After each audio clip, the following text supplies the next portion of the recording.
Ah, there we go. Right, great. So, thank you for taking your time to speak to me today, Simon. So, my name's That's all right. Federico Barbarossa. I'm an actor. I'll just tell you a bit about myself.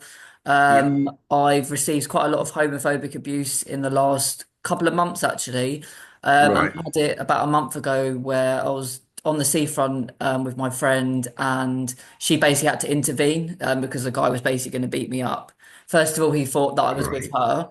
And then I told him I was gay, and then he just went absolutely mental. Like just, yeah, just went absolutely crazy. And then I ended up ringing the Right. police, and I was actually quite shocked because the police actually turned up within about 20 minutes, and I was Right. absolutely like gobsmacked. And then the police were like, "Oh, we'll try and find the suspect." And then I had a letter 2 weeks later from the police saying, "Oh, we're going to close the case now because there's no more evidence on this guy." Right. So that's why this documentary's come about because I feel it's Brighton has still got a lot of homophobic abuse happening, and Yes. it's a it and it. I was speaking to these people the other day that set up this app called BOBU. It's an app for people Yeah. being attacked in Brighton, so they can go to like a safe space, so like a restaurant, a bar. They've even got like hairdressers. So yeah, it's a really good app for people to have, and a lot of people don't know about it as well because I think they're All just right. in Okay. that quite recently. Yeah. So that obviously they've said as well in the meetings that I've had with them that homophobia is still a massive issue, and it's the biggest Yeah. issue is within the trans community because they had a bar and Yes. restaurant in Kemp Town, which unfortunately is closed down because of funding, etc. Mm.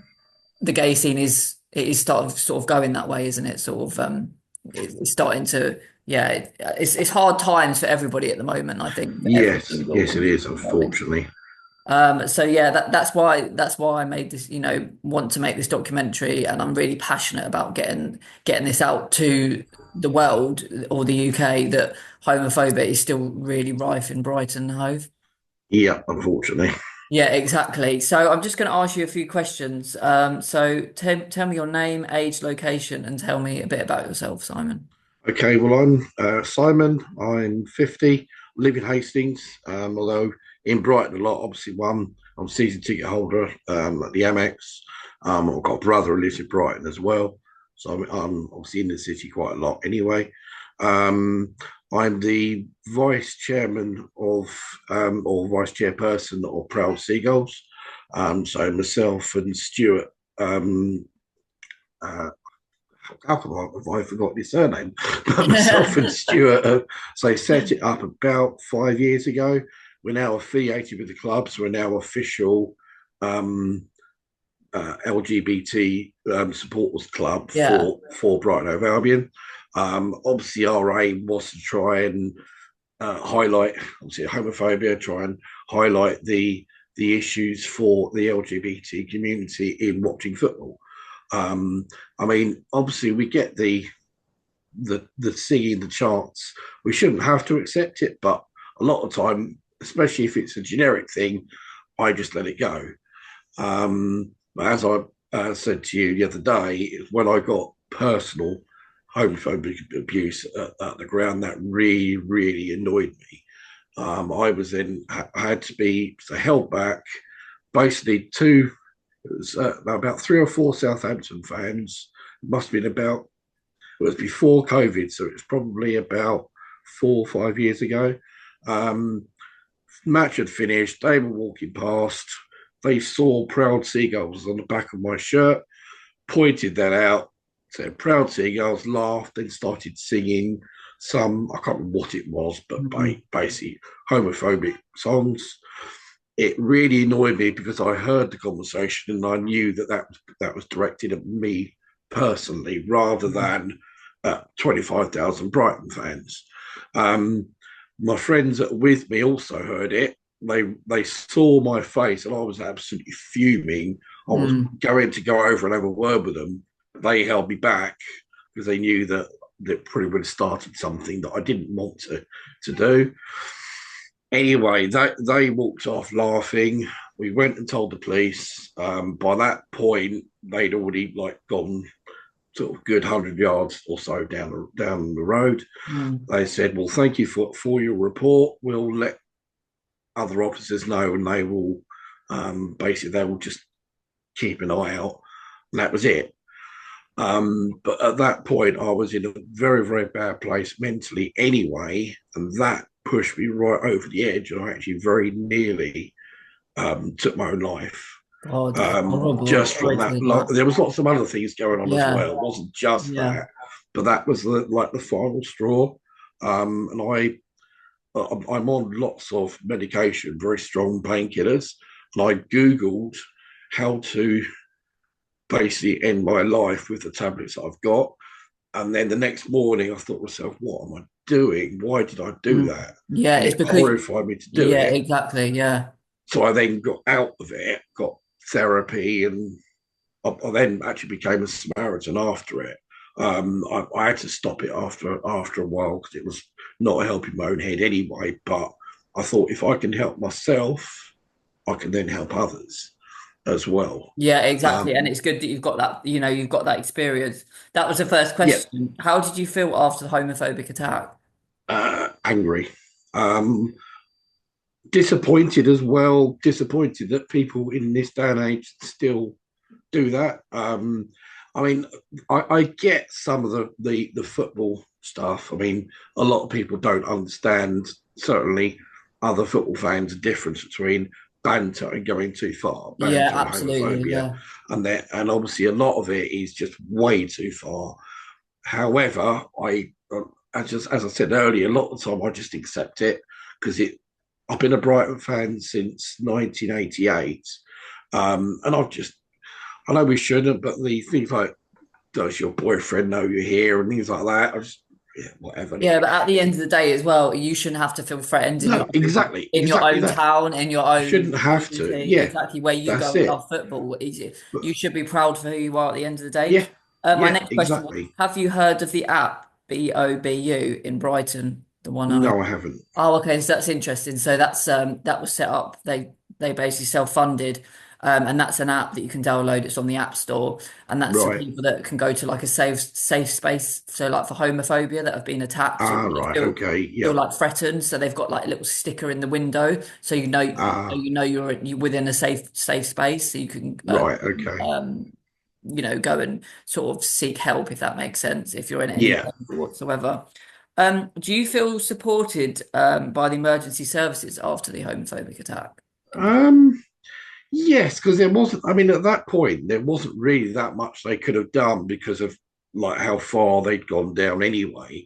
And so that they did say if you got any more um problems, contact them. But I mean that they could have done a better job, but really there wasn't a lot that they could have done. Hmm. If they would have done more, I think if they were still in the area, Yeah, but they'd already gone down. There was others past sort of in between them. By that point, I hadn't really sort of taken that much notice what they looked like, so it yeah. was a bit difficult. But I mean, I know that Darren Balcom does quite a lot, although he's now retiring as PC. Darren Balcom, he's the Hmm. club liaison officer. He Yeah. does a lot, especially to do with the homophobic side. Although he is retiring, I think the end of this season. Oh, okay. So who's going to take over from him, I don't know. But so he certainly does a lot of work. You go there quite Stuart, often. sorry. You go there quite often, obviously, to Yeah, so the I'm season Albion. ticket Yeah. holder. So although it's only this season that I've had my first season ticket, but I used to go probably about, well, I'd say half of matches at least of the home games. Now it'll be all of them.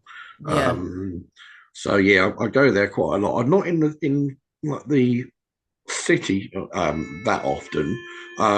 However, when I didn't go last two prides, but I was in like the three before on the Brighton Hove Albion bus. So going Yeah. along with them, with Stuart representing Proud Seagulls with the club as well. And obviously we didn't get any there. Yeah. If there was, it was Yeah, all yeah, sort of absolutely. behind. Yeah, But it's I mean, pride's pride. yeah, absolutely. Yeah. So after homophobic attack, how did it make you feel, i.e. mental health? Well, you did touch on it, obviously. You said that Well, yeah. I mean, you try to set your own I life, yeah, which I was initially very angry, but then when I got home, and I was then home, well, not alone. Mum and Dad were downstairs. Dad's since passed, unfortunately. I'm sorry to hear that, yeah. I'm in my room on my own and thinking, why? Why did that happen? And then it just things started going round in my head with other things as well.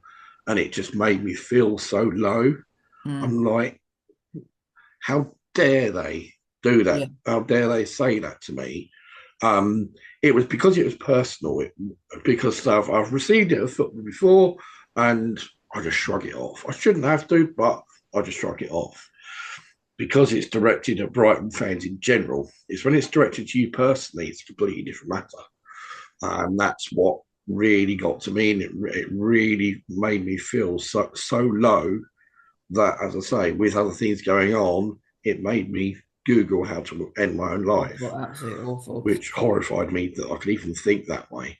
Yeah, it's because Um, people can make you feel that way, can't you? Because I've yeah, obviously had it quite a lot, obviously within my past experiences.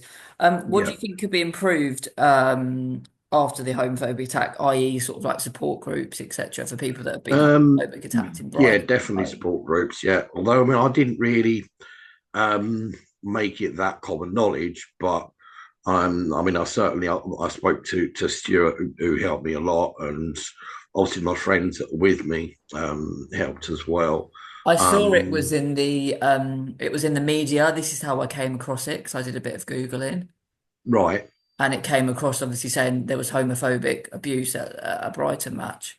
Oh, there has been, A lot. unfortunately, been loads. Yeah, I Yeah, that's mean, what I'm saying. That's how I came about. Obviously, looking at Proud Seagulls is because I yeah, did some Googling and I saw in the last couple of years there's been quite a lot of homophobic attacks at the yeah. home ground Yes, at the unfortunately. stadium, unfortunately. Yeah, unfortunately, you find a lot of it from like certain groups of fans or certain clubs, for example. Um, I mean, unfortunately, there are rivals, but Palace, a lot, most of them are very good, but there are a lot of idiots as well. I mean, they've got their own LGBT group. I think it's Proud and Palace that they're called, I think, and we get on well with them, but you still get idiots. Every club has their idiots. Yeah, Unfortunately, that's absolutely, the and problem. especially Um, if they're like losing as well. Does that make sense? yeah, Or if Brighton's yeah, winning, they're going to probably get even more yeah, homophobic towards, which is exactly. That's the horrible. problem. Yeah, exactly. It's when you get the odd shouting out when they are singling out a specific person. That's when it's like, come on, Yeah, this is more than absolutely. just banter between clubs. This is just Yeah. taking the piss now. Has it changed Um, your perception of Brighton, sort of going there to the football scene? um, It no, probably to not be at all. honest, no. I mean, other than that, which I say was at football, touch wood, I've never had any issue in Brighton City Centre, even at football, other than the obvious because we're Brighton, therefore everyone must be gay. They don't think, hang on a minute, population, children. They don't see like that, but Yeah, um, it's crazy, isn't it? It's yeah, do you think there's enough policing in Brighton and Hove, sort of when they've got these football matches? um, there is on certain matches, but a normal everyday match, there's, I mean, there's police around. I don't know if you've ever been to Brighton v Palace game, that you can't move for police horses. They've got riot shields, everything, because they know that it's a 99% chance it's going to be trouble. Yeah, absolutely. And Yeah. that because that is not necessarily either homophobic. That's just idiots wanting a fight. Yeah. Um, I don't understand that. I go to football to watch football. Yeah, I don't go exactly. to You don't go football there for for a hassle fight. or to get homophobic attacked. No, exactly. Absolutely. That's right. I just Crazy go people there. that are probably It, jealous because Brighton are probably winning anyway. yeah, that's it. That's it. Exactly. I mean, obviously, it's a great way to let off steam, let off your frustrations. You do it, and what's the saying? What's said and heard at football stays at football. Yeah, And you've got absolutely. kids Yeah. with you, and they're hearing the F and whatever. As long as you don't repeat it, you're fine. So, How long have you been a Seagull supporter for the well, LGBT community? technically since 1980 when I was 5, but properly, I'd say since 1988 when I went to my first game. That's So that's what, interesting. Yeah. 32 years or something like that. Oh no, I was 14 when I went to my first game, and I'm 50 now, so 36 years. Nice. I bet it's a good atmosphere, and I bet it's, yeah, a lot of Oh banter, and yeah, I bet it's like, yes, wow, yeah, obviously, yeah, yeah. it's I quite mean, true. when you get the proper banter between the fans, it's great. Because that's what it's all about. But it's when you get obviously When they step the the banter line, that's going over, either which is homophobic personal or towards when you, sorry. when it's personal towards you Yeah, individually. that's right. Or that, or if, for example, not Brighton, but when you have Liverpool playing Man United, Liverpool supporters will start singing about the Munich air disaster. Man United fans will start singing about Hillsborough. It's like, come on, people died. How is that banter? It's not. Um, Most of that has probably been eradicated now, but there's still idiots out there that think that's funny. I just don't understand how things like that can be Yeah, funny. I don't understand why people. After homophobic attack, do you feel safe in Brighton, sort of Um, around the Amex yes, Stadium? yes, as a general rule. Um, I mean, if you, well, probably like yourself, unless you knew me, you wouldn't like point me out that guy's gay, and then some Yeah, same dickhead as would me. say. So I'm just walking around minding my own business. As a general rule, no. However, if it's on a match day, especially if it's against certain clubs, for example, Palace, no. Um, Not so much for the homophobic, just for being a Brighton fan.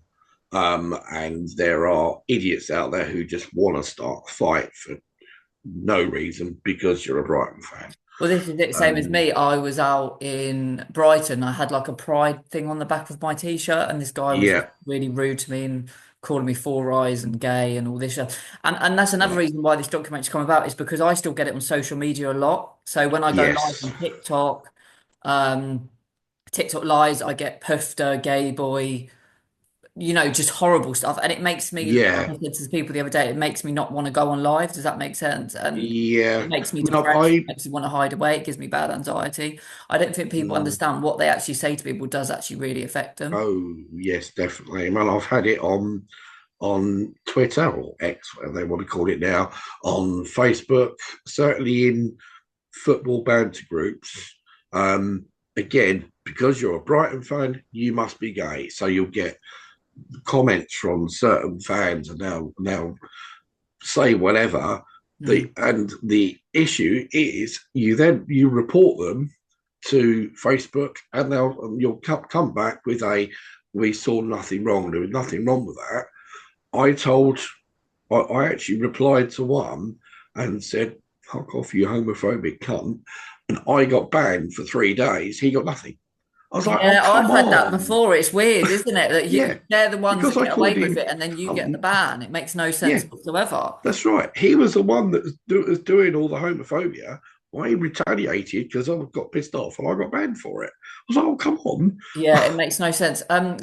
how long's the Proud Seagulls group been going for? Sort of. It was before COVID. It was about 2018, 2019, I think.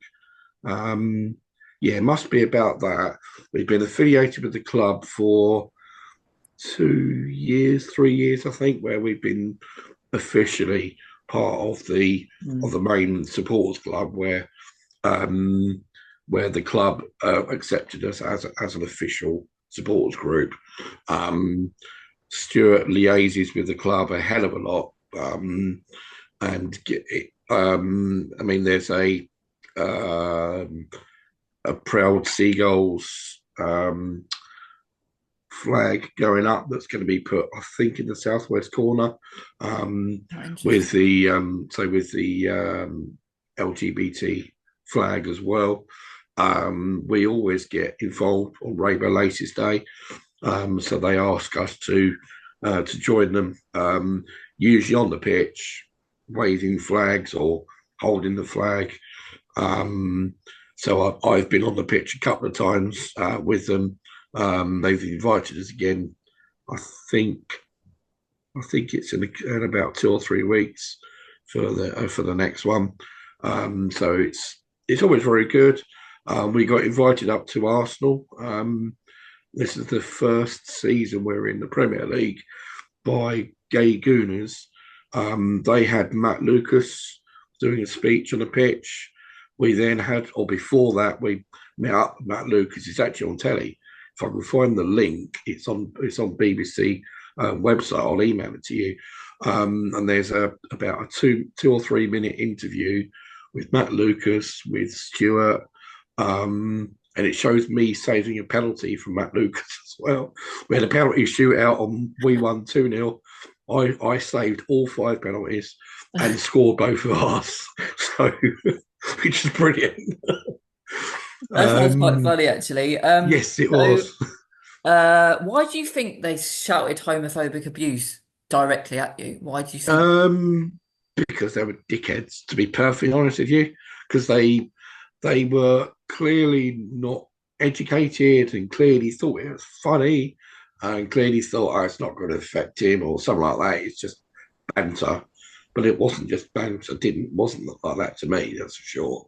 Yeah. And the amount of times where people do it online and they're saying, well, you're Brighton fan, you should accept it. I don't fucking care. I shouldn't have to accept it. Sorry Everybody's for my got a language, heart at the but end of the day. Yeah, everybody's got feelings and emotions. yeah, yeah, that's right. When Yeah. you get like, I mean, at football, we might get 15, 20 times in a match, various different things. I mean, now it does seem a lot less, fortunately, at the games, but you still do get the odd dickhead at games. I mean, we even had one of our former players when playing against us a few years ago. He did homophobic gestures to the crowd, to the Brighton fans. He then got I know he's up in court for it because the police, obviously, there's lots of complaints about it, and he was taken to court. Um, that was Colin Kazim Richards, former Brighton Turkey player. That's So that interesting. was, Yeah. yeah, if you Google that, you'll find Hmm. out about that, where I think he was playing for Blackburn at the time. Um, and it was, again, completely uncalled for. I Yeah. think we won the match, and that was why he did it. But it's like, come It is on, what it is, isn't it? Yeah, yeah, it's not good that people do that. Did you receive no. any emotional support after the homophobic attack? Um, from Stuart, I did. Although I don't think I really sought it out, other than what the counselling I went through anyway. I had CBT therapy, not just for that. That was also down to an injury I'd had at work, or former work, that the court paid for it all. But that helped me massively, but it helped me in other ways as well with other issues from back in the past. Yeah, yeah. Mm. Do you think homophobia is still a really bad, a really bad thing in Brighton still? Um, yes and no. I mean, certainly. I mean, I don't really notice it as much at the football now as I used to. Um, in the city centre, I certainly hear of it. People say about it, or obviously you see on the news about it. My personal experience is I don't know. Is the honest answer, because I haven't received any of it, but I don't go out in Brighton very often, other than going to the football or going to my brother's house. And I'm not going to get at my brother's house. And so recently, touch wood at football, I haven't really heard much. There's, I mean, even the homophobic chants, again, touch wood, recently have not been particularly that bad or have almost been non-existent. You'll get the odd idiot fan that points out and says something, and a lot of the time they are reported even by their own fans. I think there was one last season. Can't remember what club it was. Might have been, I think it's one of the Manchester clubs, and they were shouting homophobic abuse, and at least one or two of their own fans reported them to stewards and police, and they were arrested for it. Good, absolutely. So it's good absolutely. that fans of opposing clubs are saying to their own fans, look, that's not okay. So we do get good support a lot of the time, which is good, but it still needs to be proven. Yeah, absolutely, absolutely, absolutely. Have you had homophobic before in the past, before this instance? Once in Hastings, when I was actually cuddling my brother. Mm. He was down. He had marriage problems at the time. He was crying. I had my arm around him, and these guys they were absolutely wrecked. I think come back from a nightclub. So look at those two fucking gay wankers down there. Well, I got really really pissed off. Oh, this is my fucking brother. You obviously I'm not going to go, but and Yeah, then like one of his mates sort of held him back. Sorry, we're sorry, mate. We'll shut him up and ushered him off. And my brother also tried to hold me back as well because it just really, really pissed me off. But other than that, no. Most people that know me know that I'm bi, and I mean, initially I came out in 1998. Initially as gay, but then realised no, actually I'm bi. And everyone that knows me knows I am. No one has a problem with it. Yeah. So not really that much. I mean, when I got that was late 90s when I got that. So I haven't had anything other than that football for years and years and years. Yeah. Did it put you off going to football matches after the homophobic attack? No, because I got the help anyway. It didn't. Although there are sometimes you get put off. For example, I didn't go to the Crystal Palace match last year because of abuse that we got the previous season. However, that wasn't homophobic, just everyday abuse. I will be this season, the season to get older, but and plus because I go on the coach, going on the train, no chance that I do that on a train that has Palace fans in as well. Yeah, because I don't know if you've been on a train after a Brighton game, but it's absolutely jam packed. I've been on the bus when they all get on at the Falmer. Yeah. Oh yes, that's right. And I'm so like, it's basically no, the same, but like, far more packed as well. Really? Yeah, I get to Falmer and I'm like, oh no, it's football day. You think the Indian trains, apart from you haven't obviously got anyone sitting on the roof, that's how the train is leaving Falmer.